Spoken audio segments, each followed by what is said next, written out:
அன்பியும் YouTube இல்லந்தோறும் இறைசாட்சி, உள்ளந்தோறும் மகிழ்ச்சி. விசுவாச வளங்கள் அனைத்தும் ஏனையோருடன் பகிரப்பட வேண்டியவை. திருத்தந்தை பிரான்சிஸ் விசுவாசத்தை பிறரோடு பகிரும்போது வாழ்வின் அர்த்தம், நம்பிக்கை, மகிழ்வு ஆகியவை குறித்த நம்பத்தகுந்த சான்று மிக முக்கியத்துவம். கிழக்கு ஜெர்மனியின் டிரெஸ்டன் மைசன் மறைமாவட்டத்திலிருந்து வந்திருந்த எவாஞ்சலிக்கல் லூத்ரன் கிறிஸ்தவ சபை பிரதிநிதிகளை இப்புதனன்று காலை திருப்பீடத்தில் சந்தித்து உரை வழங்கிய திருத்தந்தை பிரான்சிஸ் அவர்கள் ஒரு திருப்பயணத்தில் கிட்டும் ஆன்மீக கொடைகளை மற்றவர்களுக்கு அறிவிக்கும் நோக்கத்தில் இப்பயணத்தை மேற்கொண்டுள்ளது குறித்து தன் பாராட்டுக்களை வெளியிட்டார்.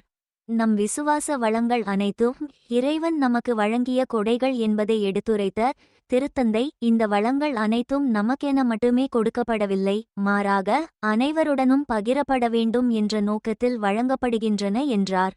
இன்றைய உலகில் நம்மை சுற்றியிருப்பவர்களிடம் வாழ்வின் அர்த்தம், நம்பிக்கை, மகிழ்வு ஆகியவை குறித்து நாம் மனவுறுதியுடனும் தாழ்ச்சியுடனும் பகிர்ந்து கொள்ள வேண்டிய அவசியத்தையும் எடுத்துரைத்த திருத்தந்தை, விசுவாசத்தை பிறரோடு பகிரும்போது நம்பத்தகுந்த சான்று மிக முக்கியத்துவம் நிறைந்தது என்பதையும் சுட்டிக்காட்டினார்.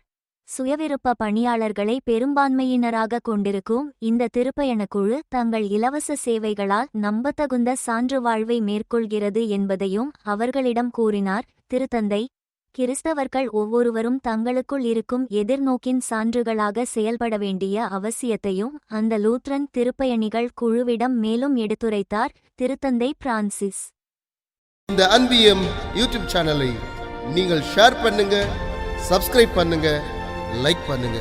Wish you all the best.